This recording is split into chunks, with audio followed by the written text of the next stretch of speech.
And I haven't been able to find anything better to lay the foundation to kindness except for this one concept. If you find a better way, please let me know. It's called patient observation. So if you can imagine, you have an Eagle Scout project. Okay. And I understand, like, you may not be a Boy Scout. We all have a little boy in our heart. And on the list of all the things to do for the merit badge that you're trying to get, there's this one merit badge where it's help an old lady cross the street.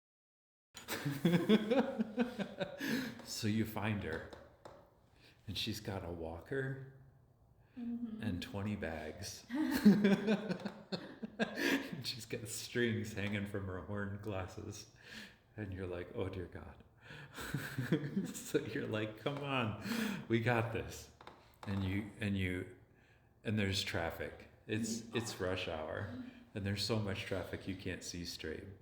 There's cars coming from both directions, and tractors. It's so bad, right? Even horses coming down the street. And she loses her teeth in the middle of the road.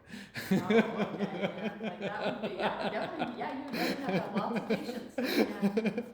Well, it takes a lot of hard work, right? To be able to walk an old lady across the street, and you're thinking this is just part of the gig. I mean, if I want to get anywhere and be able to get my merit badge, I have to be kind, right? And get her across the street, and you get her to the other side of the road. And she points to the other side of the street. And this brand new shiny bus pulls up. Oh, so that's really where she needed to go. And it stops. And a whole bunch of people get off of the bus, and they're happy as clams. Like, they are just having the most wonderful time. Come to find out, they actually look forward to riding the bus with each other, because it's a time that they spend time with their friends.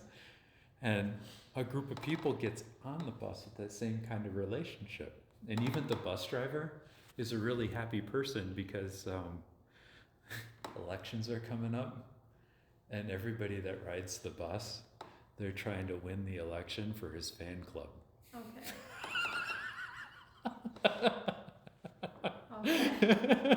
Everybody knows each other by name. Yeah. They got stories that they share each other. The bus driver's been doing this job for the past couple of decades, and he's just, and there you are, right? Yeah, exactly. On the other side of the other side, because that's where she needs to be. Okay, I get it. Well, first of all, if you'd actually asked her where she needed to go the first time, then you would have realized that she didn't need to come to start with.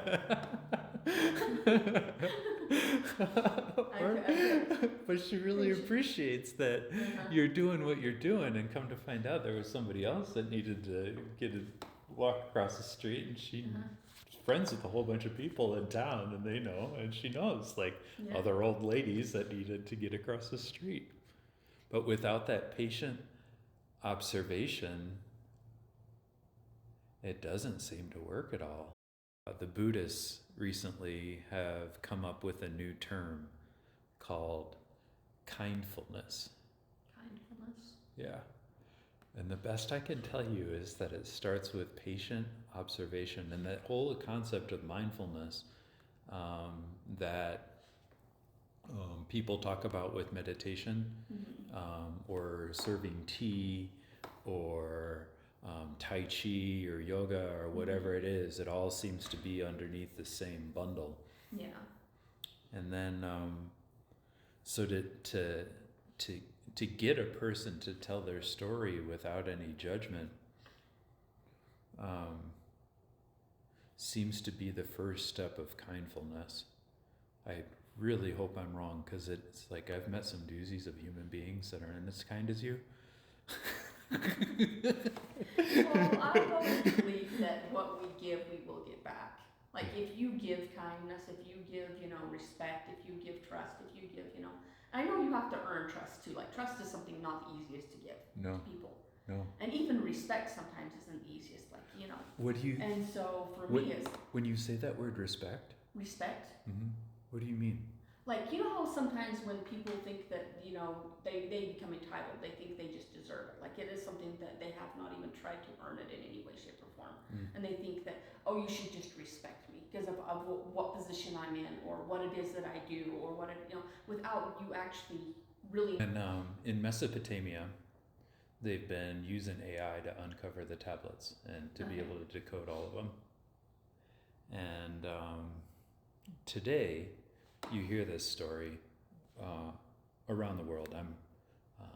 I've gotten to live in Africa, and I've lived in Mississippi, and lived in Virginia, and I'm from the Midwest. And not to mention everybody that I've guided in Zion. You probably know I've worked with every country in the world.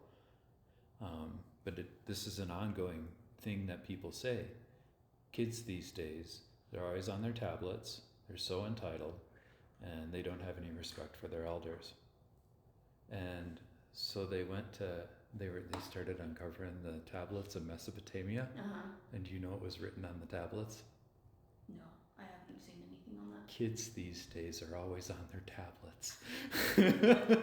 Oh, because I had actual tablets.